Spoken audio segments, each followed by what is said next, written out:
Pasien itu sedang apa malam-malam begini?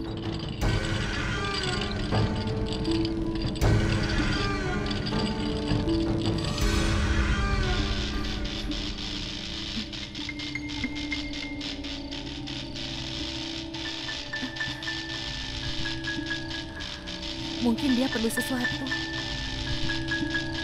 Kau perlu sesuatu? Kembalilah ke kamarmu, Pak.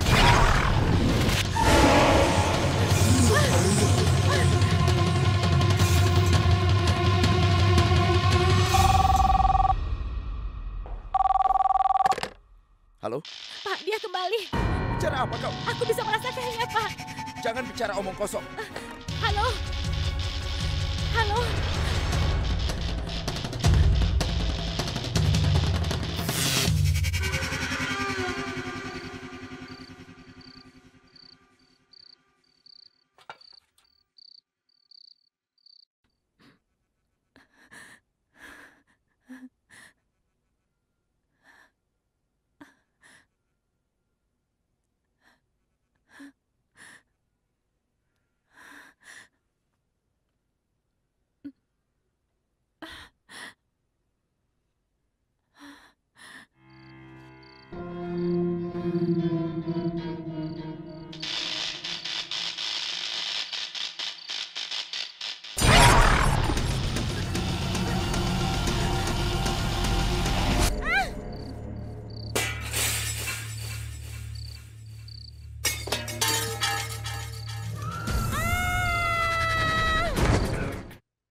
Ghaziabad adalah kota kecil terletak 19 km dari Delhi, berpenduduk sederhana dengan impian sederhana.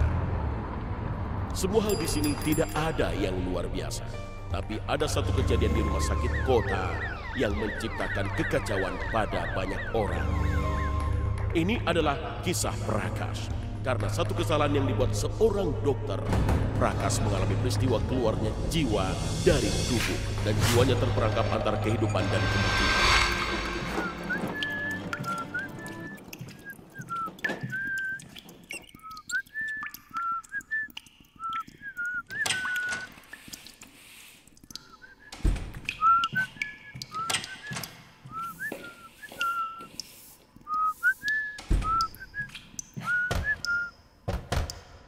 Siapa di dalam?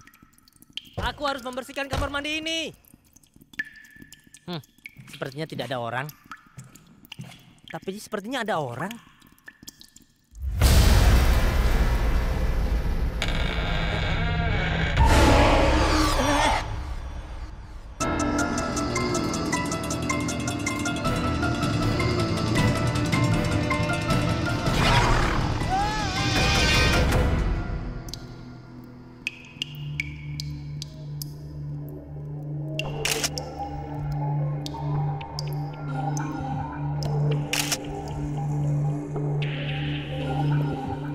Bawa dia.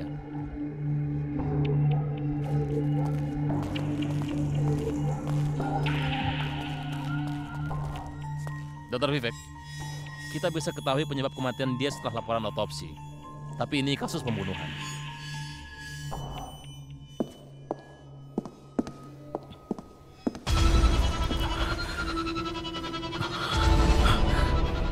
Pak, dia kembali, Pak.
Semua sudah siap? Siap, Pak.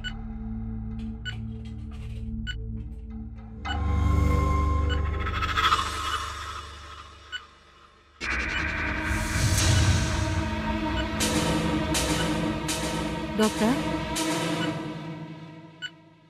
Kau baik-baik saja? Ya, aku tidak apa-apa.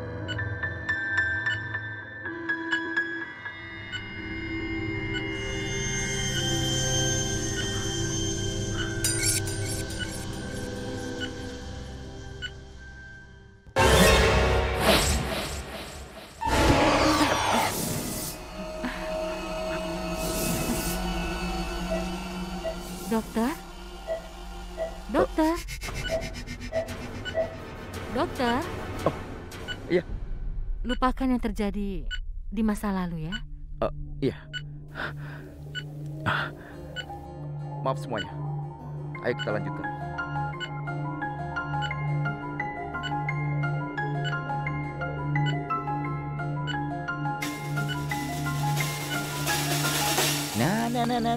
Malam ini dingin sekali.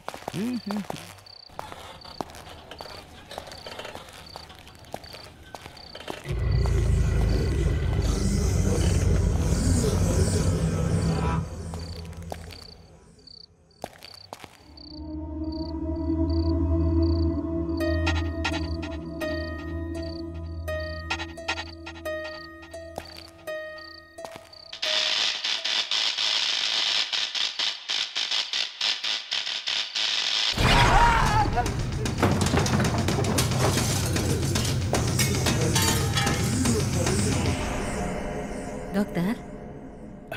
Detak jantung pasien normal. Apa harus dipasang infus lagi padanya? Dokter? Dokter? Iya, Apa harus kupasangkan infusnya? pasangkan.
Pak Wan, ada apa denganmu?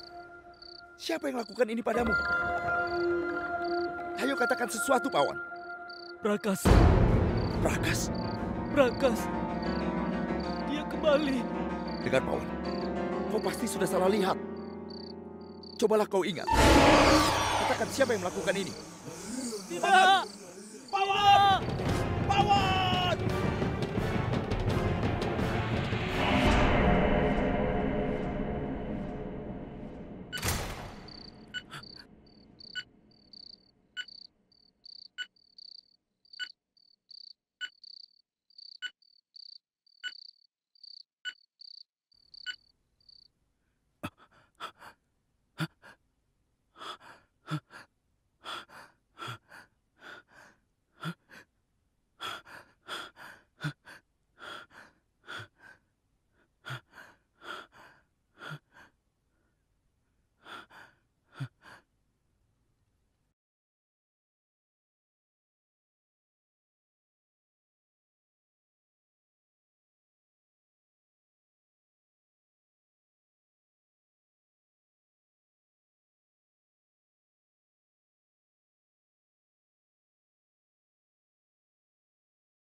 Dokter, apa aku harus menjalani operasi ini? Dokter, jangan biarkan apapun terjadi pada ayahku. Tugasmu adalah membuatnya lebih baik. Tidak akan terjadi apapun pada ayahmu. Dia pasti akan segera sembuh. Oke?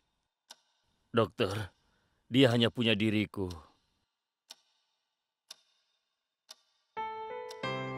Kalau terjadi sesuatu padaku... Tidak, Ayah.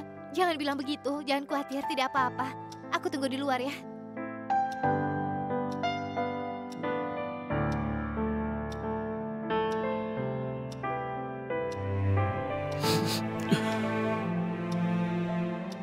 Semuanya akan baik-baik saja. Ayo kita bersiap. Baik, Pak. Tidak apa-apa, Ayah. Aku akan tunggu di luar. Aku akan mendampingimu. Ya, aku tunggu. Tunggu di luar ya. Kau jangan khawatir. Ayahmu berada di tangan yang tepat.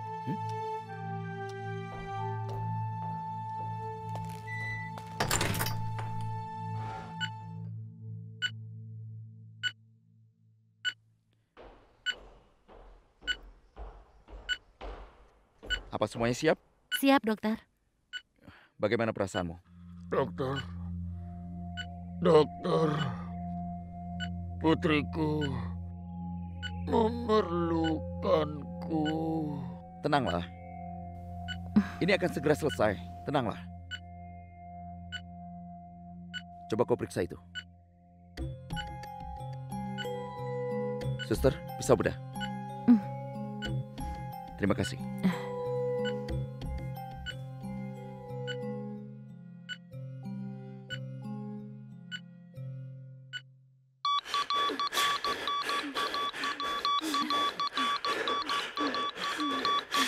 Tekanan darahnya menurun, dokter.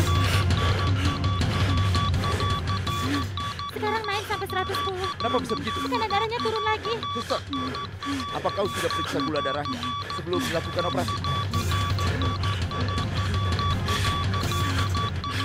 Suster, kau sudah periksa gula darahnya sebelum dilakukan operasi? Aku lupa, Pak. Ceroboh sekali kau. Suntikan yang baru saja kita berikan, itu bisa meningkatkan tekanan darahnya. Pak, morfinnya. Kenapa kau tidak periksa dulu gula darahnya?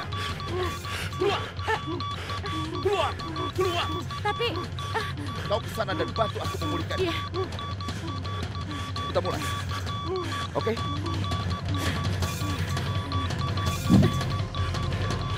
Aman?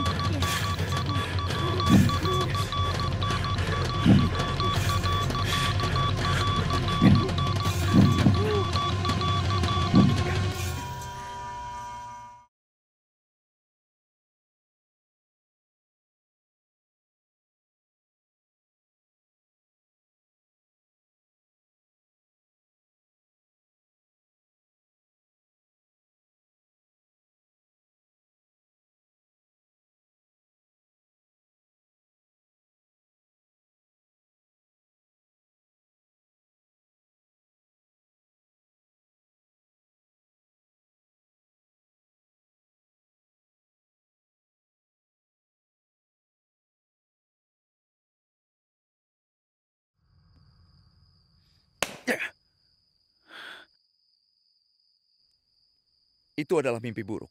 Kami semua merasa ketakutan. Itu adalah pengalaman menakutkan dalam hidupku. Aku bisa melompat hanya karena ada suara pelan. Aku takut sekali. Rasanya ingin bersembunyi, tapi tetap saja itu salahku. Pada akhirnya, akulah yang bertanggung jawab atas apa yang terjadi pada Prakas. Kami dari kalangan ilmu pengetahuan. Kami melakukan operasi tiap hari. Mayat hal biasa bagi kami. Kami melakukan otopsi. Tapi, kau masih tetap percaya pada hantu. Kau bilang serangan yang terjadi pada staf rumah sakit dan seluruh kematian mendadak itu disebabkan oleh arwah pasien yang sedang koma. Semua itu tidak masuk akal. Pak, meskipun ini sebuah terdengar seperti omong kosong, tapi faktanya adalah tidak ada penjelasan lebih baik terhadap apa yang terjadi di sini, Pak. Ada. Tentu ada. Kau sepertinya kelelahan bekerja. Tidak ada masalah padaku. Aku tidak apa-apa, Pak. Aku tidak menyarankanmu, Dr. Vivek Bhatnagar. Ini perintah. Mulai hari ini kau diskors. Kau boleh pergi sekarang juga. Iya, Pak.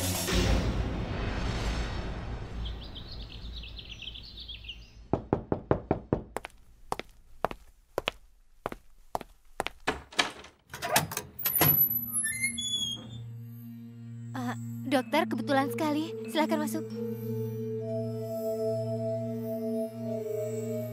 Dokter, pertama-tama aku ingin minta maaf padamu. Aku minta maaf karena sikapku tidak sopan padamu saat itu dan aku merasa sangat gugup. Tidak masalah, tidak apa-apa. Aku bisa mengerti. Jangan dipikirkan. Apa aku bisa minta air? Oh ya, tentu saja. Tolong tunggu dulu sebentar, duduk di sini. Aku Terima ambilkan kasih. ya.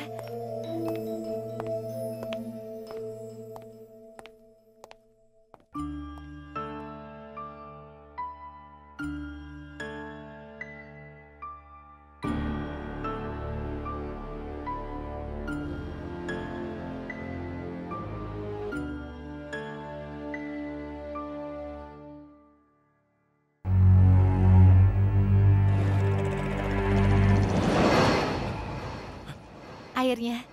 Oh, terima kasih.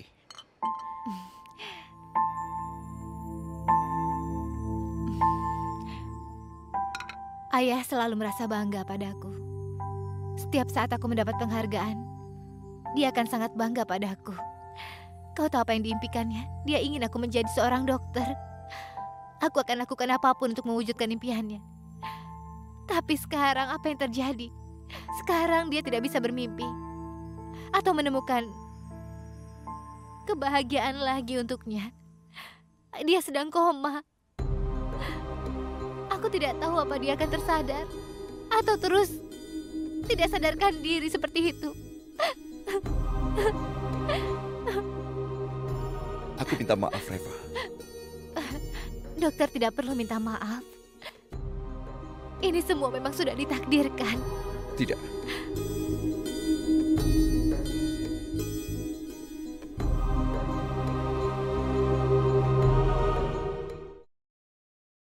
Itu adalah kesalahanku, Reva. Takdir tidak ada hubungannya sama sekali. Sebelum operasi, kadar gulanya tidak diperiksa lebih dulu. Aku lupa memeriksa gula darahnya. Suntikan ini bisa meningkatkan gulanya. Keluar! Keluar! Keluar! Cepat! Menutupi kejahatan adalah kejahatan juga, Reva. Dan itulah yang kulakukan. Aku minta maaf.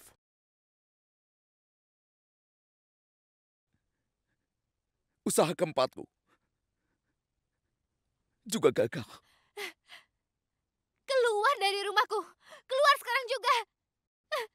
Reva, aku membutuhkan bantuanmu. Aku tidak ingin dengar apapun. Pergi dari sini. Reva, tolong dengarkan aku. Kau mungkin tidak percaya ini, tapi arwahnya menghantui rumah sakit itu. Dan dia membuat mereka menderita. Mereka yang bertanggung jawab atas keadaannya, Reva. Reva, aku tidak tahu apa yang akan terjadi kalau kau tidak bertindak. Aku mohon, Reva. Aku tidak percaya apa yang sudah kau katakan. Kau ini seorang dokter. Harusnya kau malu pada dirimu. Pergi dari rumahku. Pergi sekarang juga dari sini. Pergilah sekarang. Aku bilang pergi.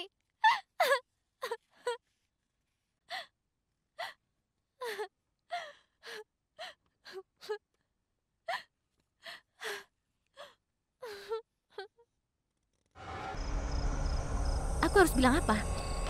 Aku benci bekerja di rumah sakit. Dan aku tidak tahan bau orang sakit.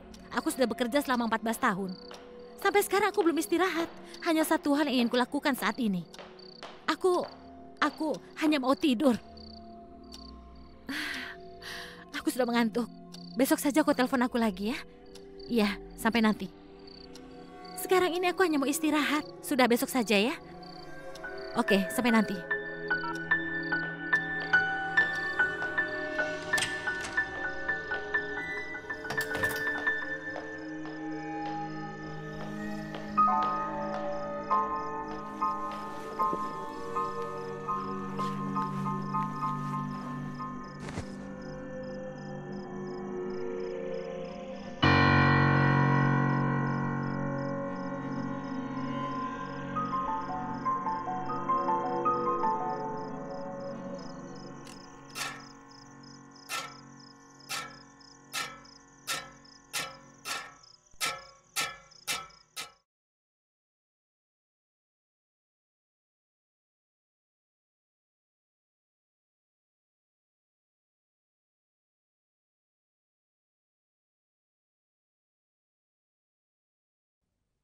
Maaf, Pak.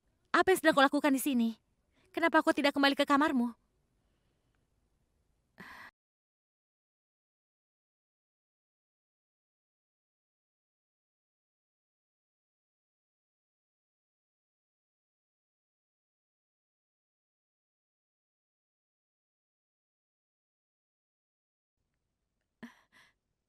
Pak?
Oh, selamat pagi, Pak. Pagi. Aku harus memeriksa jasad perawat itu. Kau mau ikut? Tidak, Pak. Anda duluan saja.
Lepaskan! Lepaskan aku! Lepaskan! Lepaskan aku! Lepaskan!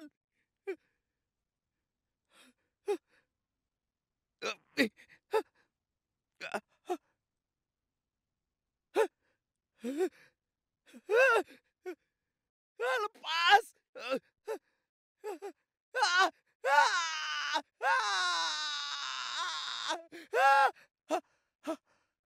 Dr. Vivek Bhatnagar mengalami banyak hal aneh. Dia yakin bahwa selanjutnya para arwah gentayangan itu akan ikut menyeretnya bersama mereka. Dia hanya punya satu pilihan.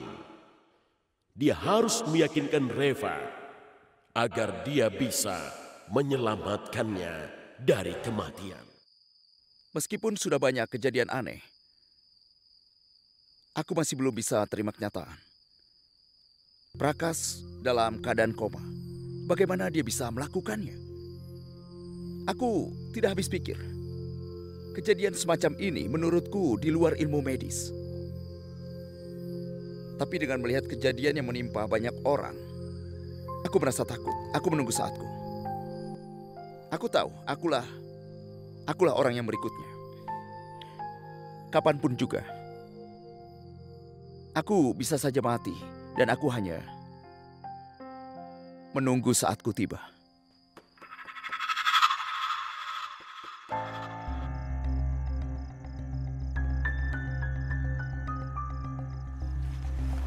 Siapa di sana?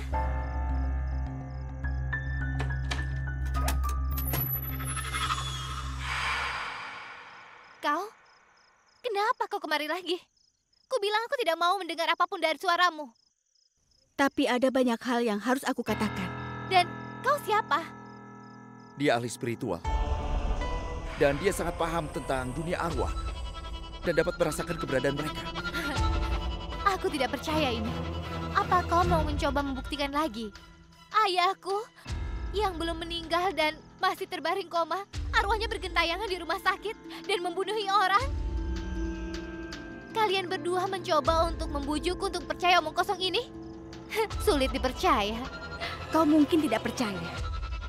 Tapi ayahmu masih percaya bahwa putrinya akan menjadi seorang dokter. Bagaimana kau bisa tahu itu? Oh, bagaimana bisa aku lupa? Dia pasti memberitahumu, iya kan? Dengar ya, omong kosongmu tidak berpengaruh padaku. Pergi dari sini. Keluar dan pergilah dari sini. Pergi jauh-jauh. Apa kau juga memberitahu Dr. Vivek kalau ayahmu ingin sekali kau belajar di Gandhi Medical College di Gujarat?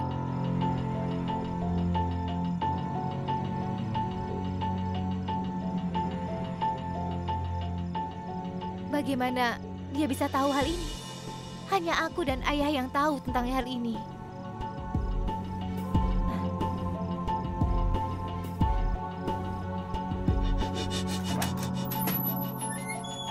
Bagaimana kau bisa tahu tentang hal itu? Aku tahu semuanya. Boleh aku masuk?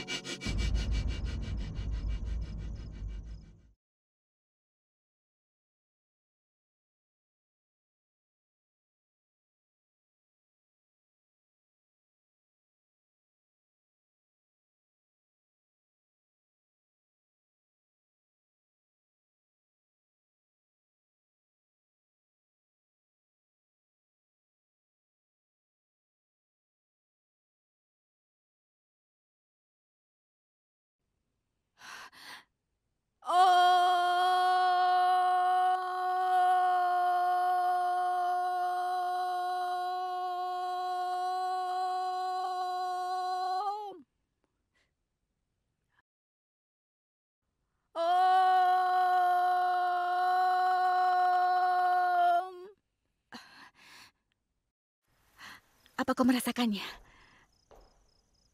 Dia baru saja di sini. Kau tahu tentang itu kan? Tapi apa yang harus kuperbuat? Dia itu ayahku. Rohnya terperangkap di antara kehidupan dan juga kematian. Meski dia belum mati, dia sudah merasakan neraka. Hanya kau yang bisa membantunya mendapatkan kedamaian. Kau yang bisa mewujudkan impiannya. Sebelum dia yakin kalau impiannya itu akan terwujud, arwahnya akan gentayangan untuk selamanya. Dan Reva, kau harus bisa meyakinkannya. Apa yang bisa kulakukan? Apa yang bisa kulakukan? Aku bisa lakukan apa?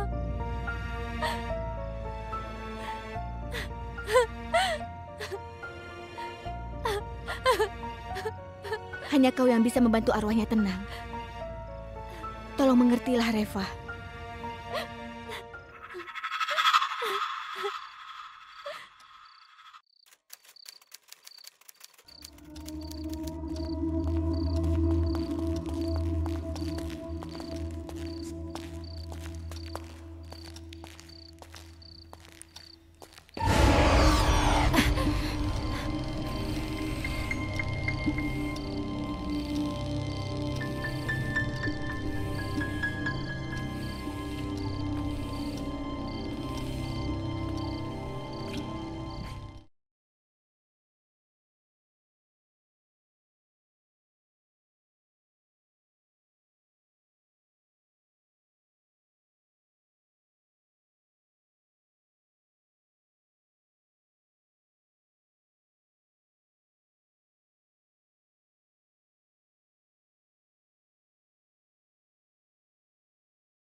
Jangan takut.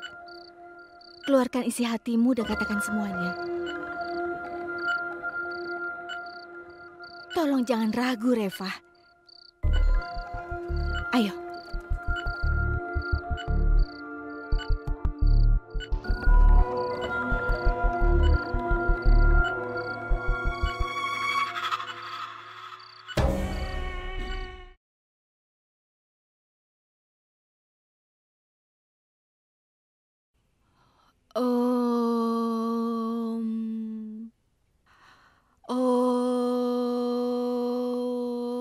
Ayah.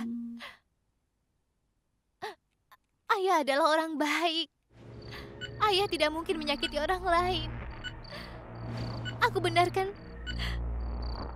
Lalu kenapa ayah lakukan ini, Ayah?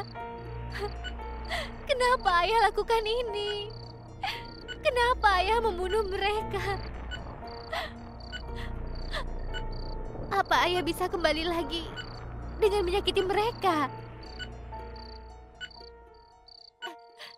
Tidak bisa, Ayah.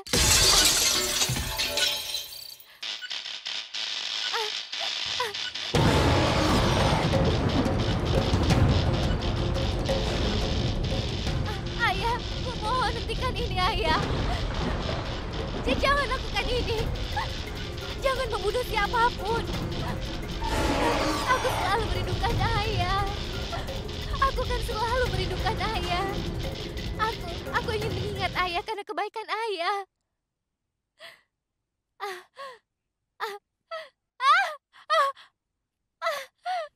Reva, katakan sesuatu.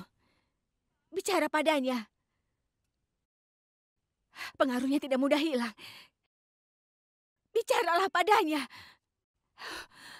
Ayah, aku adalah putri tersayang ayah, kan? Ayah tidak ingin melihatku tersakiti, kan? Jadi kumohon hentikan ini. Hentikan ini, Ayah.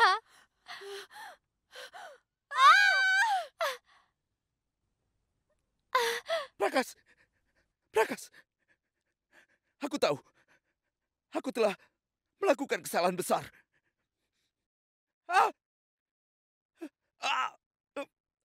Aku sedih sekali mengetahuinya. Akulah yang telah melakukan semua ini padamu. Aku berharap jiwamu bisa menemukan ketenangan. Itulah sebabnya aku membawa putrimu kemari. Putri yang sangat mencintaimu, Prakas. Iya, Ayah. Hanya Vivek yang bisa menolongku menjadi dokter. Dan apa ayah tahu, dia bahkan berjanji untuk membantuku menjadi dokter. Ayah, Vivek akan membantuku menjadi dokter di sini. Sudah selalu menjadi impian ayah, kan? Aku belajar di Gandhi Medical College dan menjadi dokter. Dokter Vivek akan membantuku, ayah. Dan mewujudkan impian ayah selama ini.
Sudah 4 tahun sejak ayahku meninggal. Aku akan menjadi dokter tahun depan. Dan semenjak kejadian itu, Dr. Vivek Bhatnagar menjadi mentorku. Dia mendukungku, dia menebus kesalahannya. Dan dia juga membantuku untuk masuk ke sekolah kedokteran. Coba saja ayah masih ada. Dia pasti merasa senang sekali kalau tahu putrinya berhasil mewujudkan impiannya. Pada umumnya, saat seseorang meninggal secara wajar, maka arwahnya juga siap untuk meninggalkan tubuhnya. Tetapi saat seseorang meninggal secara mendadak, arwahnya juga secara mendadak akan meninggalkan tubuhnya. Tetapi apa yang terjadi saat seseorang dalam kondisi koma? Saat orang memasuki kondisi koma, arwahnya akan terperangkap dalam tubuhnya. Itulah yang terjadi. Karena tubuh, pikiran, dan jiwanya saling berhubungan. Dan saat hubungan itu putus, maka arwah itu akan kesulitan untuk meninggalkan tubuhnya. Dia butuh pertolongan. Banyak orang percaya kalau seseorang yang sedang koma tidak disarankan untuk membebaskan arwahnya dari tubuhnya. Ada kepercayaan bahwa bila waktunya sudah tiba bagi pasien yang koma itu, maka arwahnya juga akan meninggalkan tubuhnya dengan sendirinya. Itu menurut orang kebanyakan. Ini penjelasan alternatif pada kematian bagi pasien koma. Tapi ini tidak benar, karena kadang arwahnya terperangkap dalam tubuh pasien itu. Pasien itu mungkin sudah mati otaknya, atau ada komplikasi lain. Tapi dalam kasus ini, arwahnya tidak bisa meninggalkan tubuhnya. Dia butuh bantuan dari luar untuk bebas. Dan dalam episode ini, arwah Prakas terperangkap dalam tubuhnya karena koma. Dia tidak bisa meninggalkan tubuhnya dan berpindah ke alam selanjutnya. Dia tidak bisa memasuki alam itu karena tubuhnya masih hidup. Otaknya mungkin sudah mati, tapi tubuhnya masih berfungsi. Jadi sulit bagi arwah itu meninggalkan tubuhnya.